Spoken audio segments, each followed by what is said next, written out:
Faleminderit shumë. Sot besoj që gjendemi në balë të shkencës e teknologjisë në këtë rajon.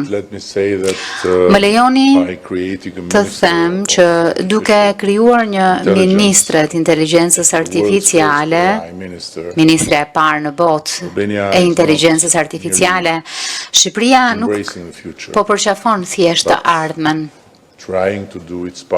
por po përpiqet të bëj pjesën e saj për ta projektuar atë. Diella nuk është një lodër. S'mund të jetë më ndryshe se sa kaq.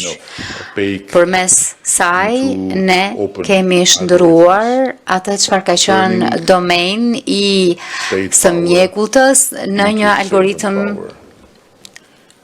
transparent për të shndruar pushtetin e shtetit në pushtetin e shërbyesit.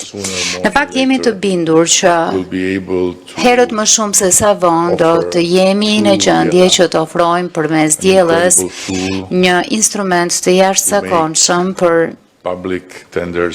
t'i bërë tenderat publik, të hapur, transparent e me integritet siç nuk është parë më parë.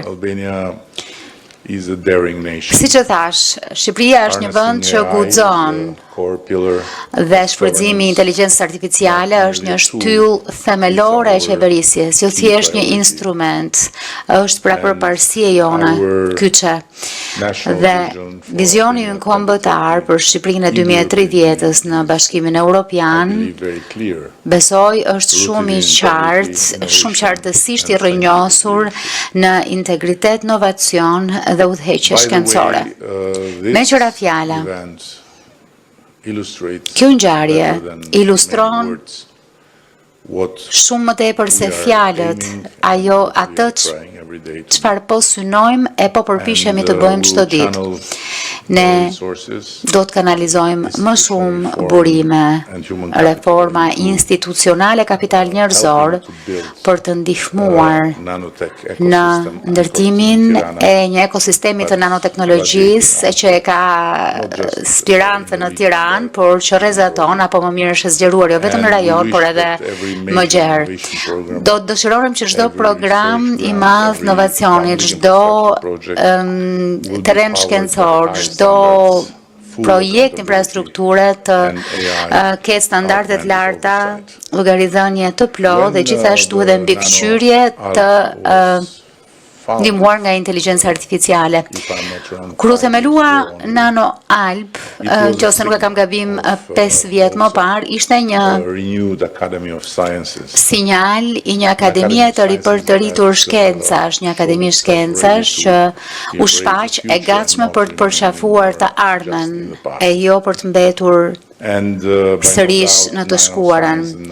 E nuk ka as pak dyshim se nanoshkenca dhe nanoteknologjia janë shkenca kampione të shekullit të 21 dhe ne duhet dhe mundemi që të harmonizojmë arsimin e lartë në strategjinë tonë për inovacionin nga klasat, laboratorët, nga startupet dhe inkubatorët. Në fakt njësër universitetet shqiptare po hartojnë programe ndërdisiplinore për sisteme digjitale, inteligjencën artificiale dhe së shpejti dhe për nanoshkencat, sepse ky nuk është një luks apo diçka shumë e veçantë.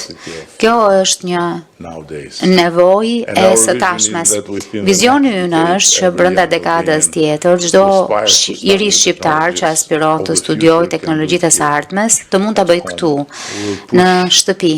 Ne do të kërkojmë partneritete me universitete europiane dhe institute kërkimore, duke u siguruar që kurrikula jonë të përputhet me standardet më të larta ndërkombëtare. Është një punë që ka nisur e po shohim tashmë hapat e para. Dhe po kështu po shohim edhe rezultatet e para që janë inkurajuese. Ky investim në arsim nuk ka të bëjë vetëm me prodhimin e shkencëtarëve e inxhinierëve, por ka të bëjë me krijimin e një hapësire për njerëzit që të mendojnë në mënyra inovatore, të krijojmë një brez, do të guxoja të thoja, novatorësh që do të çojnë përpara ekonominë shqiptare, industrinë e qeverisjen shqiptare përpara.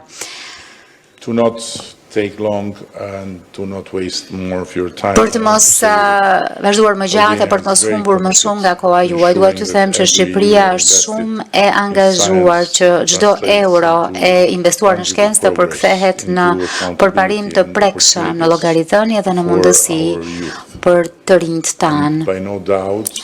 E nuk ka as pak dyshim që ashtu si disa prej jush që kanë ardhur nga jashtë mund ta shohin tashmë. Ky është një vend shumë i hapur, shumë miqësor, dhe është një vend ku fjala mirëse erdhet është në përputhje të përkryer me atë çfarë mund të presësh kur vjen në këtë vend. Ndaj mirë se erdhet.